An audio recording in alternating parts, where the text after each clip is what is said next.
Let's take a look at the back first of all. Look at the front. Oh wow, that looks really different, right? Alright, we'll talk about the front in a moment, but the back. The first major thing that you can tell at the top is the fact that the camera is now vertical as opposed to horizontal. But let's take a look at the back first of all. Look at the front. Oh wow, that looks really different, right? Alright, we'll talk about the front in a moment, but the back. The first major thing that you can tell at the top is the fact that the camera is now vertical as opposed to horizontal. Where's my iPhone 7? Plus. There we go. There's my current iPhone, the iPhone 7 Plus. You can see that the camera arrangement is different. And also, on the current iteration of the iPhone, you have the LED flash here, whereas on the new one, it's kind of embedded within this camera unit. So that's one major difference. The second thing is the actual kind of look and material of this. This appears to be, I mean, this is a metal prototype. The back almost looks and feels like it might be made out of glass, which again ties in with some of the rumors about the back being made out of glass as opposed to the current kind of aluminium that we find on the iPhone 7 and 7 Plus, which I hope really isn't the case. It does look nice, but to be honest with you, I hope this isn't the case, because that's going to be a problem. You know, if you drop this, you can imagine, I mean, I had tons of issues with my iPhone 4 and 4S.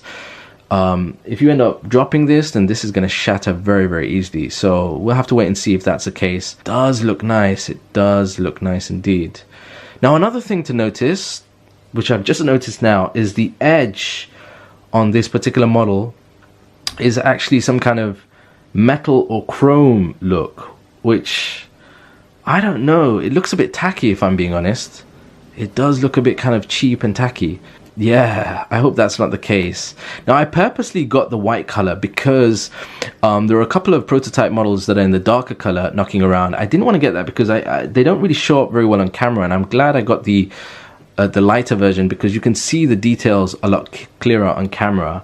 Alright, well, another thing about the back, we have no fingerprint sensor on the back. Now, some of the earlier prototypes, again the ones that are knocking around online, and some YouTubers have focused on that, have a fingerprint scanner on the back. This one doesn't.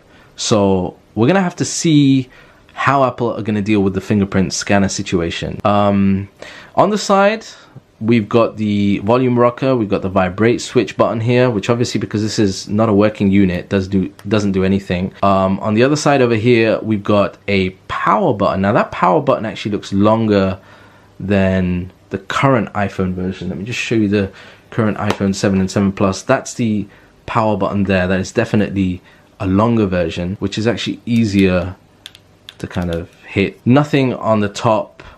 And then you have at the bottom, let me move this out of the way, nothing at the top, but at the bottom you've got the stereo speakers. Will we have stereo speakers at the top like the iPhone 7 and 7 Plus? We'll have to wait and see. And then you've got the lightning cable over there. Now, the front is, on this particular model, is really an updated front based on, again, rumors and leaks, but also the firmware related to the brand new, the upcoming HomePod has pretty much confirmed that this is the kind of front screen that we're going to get. We're going to get this kind of unit at the top that has, very interesting, not 1, 2, 3, 4, but yeah, so we're going to have what appears to be almost like 2 front cameras, what looks like a